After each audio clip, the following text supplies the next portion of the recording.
Hello, I'm Father Joe Roesch of the Marian Fathers of the Immaculate Conception.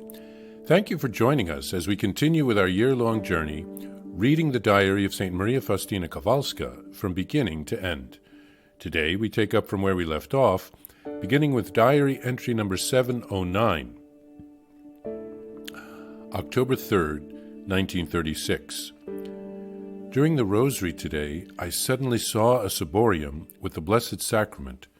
The ciborium was uncovered and quite filled with hosts.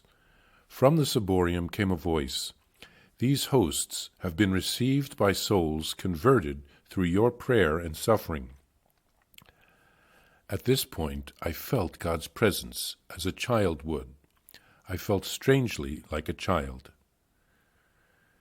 When one day I felt I would be unable to carry on till 9 and asked S.N. for something to eat because I was going to bed earlier, as I was not feeling well, S.N. answered, "But you are not ill, sister.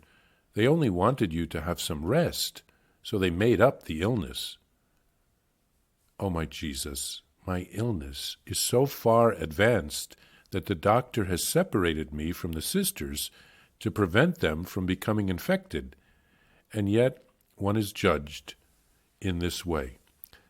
But that's good. All this is for you, my Jesus. I do not want to write much about external matters, for they are not the reason for my writing.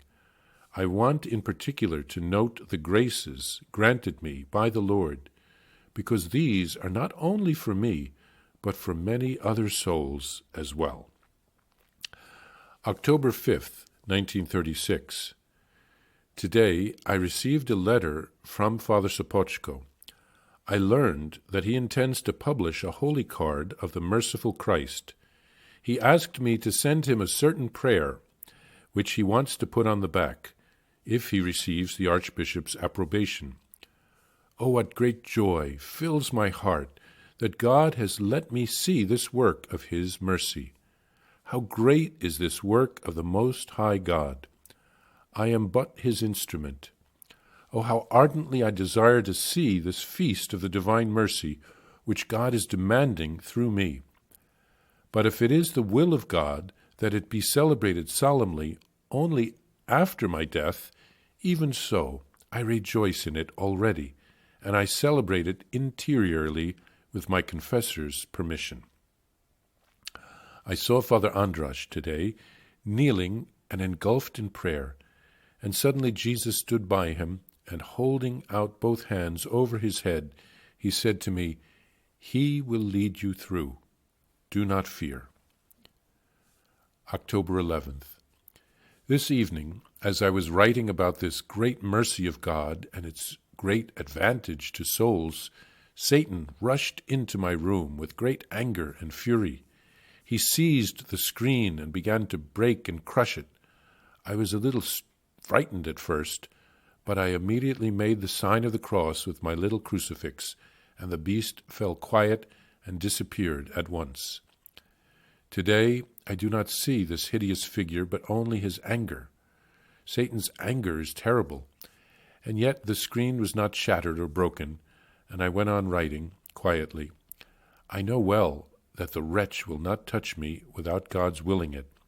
But what is he up to? He is beginning to attack me openly and with such great fury and hate, but he does not disturb my peace for a moment, and this composure of mine makes him furious. The Lord said to me today, "Go to the Superior and tell her that I want all the sisters and wards to say the chaplet which I have taught you. They are to say it for 9 days in the chapel in order to appease my Father and to entreat God's mercy for Poland." I answered the Lord that I would tell her, but that I must first speak with Father Andrasz, and I resolved that as soon as Father comes I will speak to him at once about this matter. When Father arrived, the circumstances were such that they prevented me from seeing him. But I should not have paid any attention to the circumstances, and should have gone and settled the matter. I thought to myself, well, I'll do it when he comes again. Oh, how much that displeased God! In one moment the presence of God left me, that great presence of God which is continuously within me in a distinctly felt way. At that moment, however, it completely left me. Darkness dominated my soul to such an extent that I did not know whether I was in the state of grace or not. Therefore, I did not receive Holy Communion for 4 days, after which I saw Father Andras and told him everything. He comforted me, saying, "You have not lost the grace of God, but all the same, be true to him." The moment I left the confessional, God's presence enveloped me as before. I understood that God's grace must be received just as God sends it, in the way he wants, and one must receive it in that form under which God sends it to us. Here, St. Faustina is judged by another sister who thinks that she is not really ill. Actually, St. Faustina has tuberculosis of the lungs, and she was put in the infirmary to not infect the other sisters. Nevertheless, she is judged by others, and she offers her sufferings to the Lord, because she knows that the graces that the Lord grants to her are not just for her, but for many others. And we can see this in 2 ways. First of all, her sufferings are offered up to the Lord and they help many souls, but also that she writes all this down and that we can see how God is acting in her soul, so we can come to understand how God wants to act in our souls. So in that sense, those graces are also for us. St. Faustina receives a letter from Father Sopoćko on October 5th, 1936, exactly 2 years before her death. He wants to publish a Divine Mercy Holy Card if he receives the Archbishop's approval. How happy St. Faustina is, and how many such holy cards have been distributed through the years. This work of mercy really takes off only after St. Faustina's death. As she says in her diary, death stops nothing that is good. Jesus assures Faustina that Father Andras will direct her steps. And she writes of encountering the evil one. She knows that the Lord will protect her. The evil one is enraged because she snatches so many souls from him. Jesus asks Faustina to have the sisters and the wards pray the chaplet for 9 days for Poland. Faustina runs into some obstacles, so it doesn't get done. And then Jesus withdraws his presence from her, and she ends up not receiving communion for 4 days.